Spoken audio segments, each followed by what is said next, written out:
Dan saya belajar tafsir sampai segitunya, makanya nggak salah lah kalau saya diundang itu nggak salah. Maksud saya yang naturalisasi tadi ya nggak usah diundang gitu loh maksudnya. Kalau nggak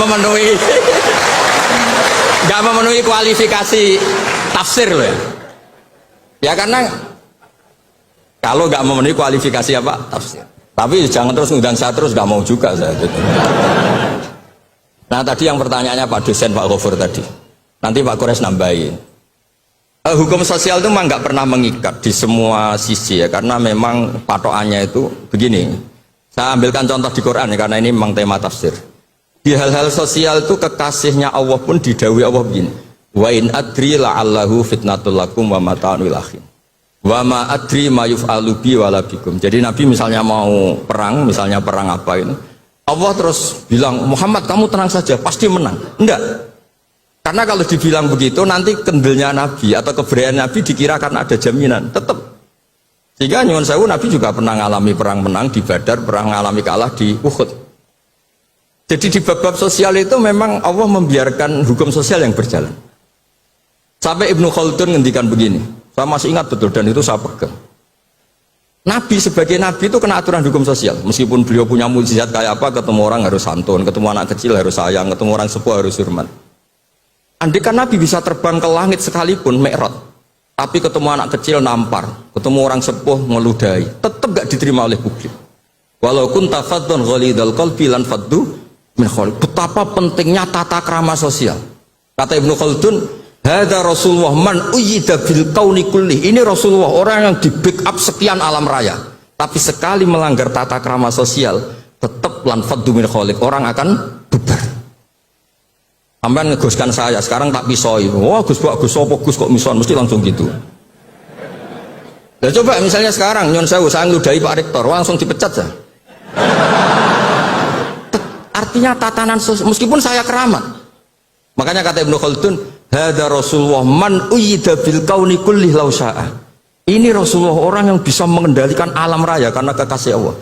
Itu saja kena aturan walau kunta faddan ghalidhal qalbi lan faddu min khawlik. Kalau engkau salah tatanan sosial Muhammad, orang akan bubar.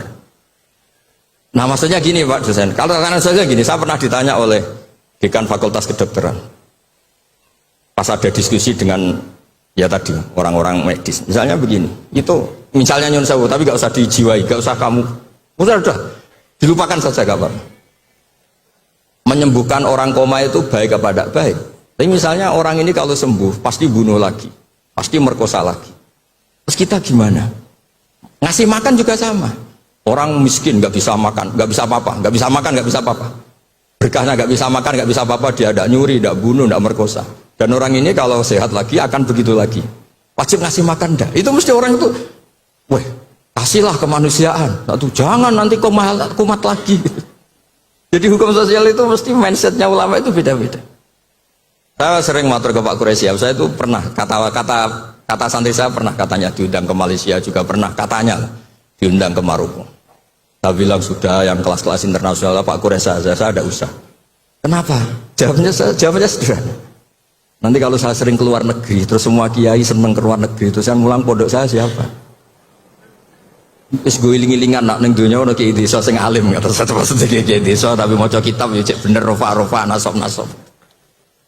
Tapi saya seneng sama kiai-kiai yang keluar negeri karena ini mewakili syiar. Saya seneng sama UI karena syiar gini. Tapi saya jangan jujur jadi kiai di UI, nanti gajinya tetap. Kalau kiai kan sering dapat gaji min khaisul ayah tasib. Kayaknya jumlahnya banyak saya Mas. Jadi yang hukum-hukum sosial tuh biarlah alam yang. Ya sudah setuju ya?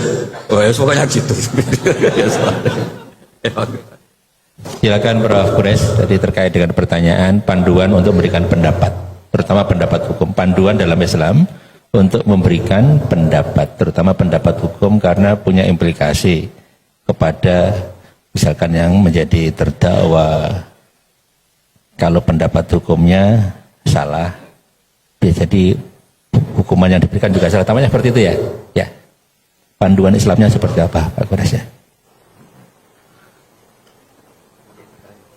Itu kan prinsipnya begini, jangan bicara kalau tidak tahu.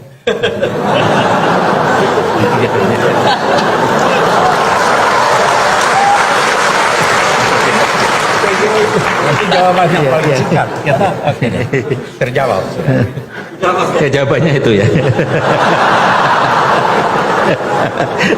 Baik, terima kasih Prof. Kures. Singkat padat.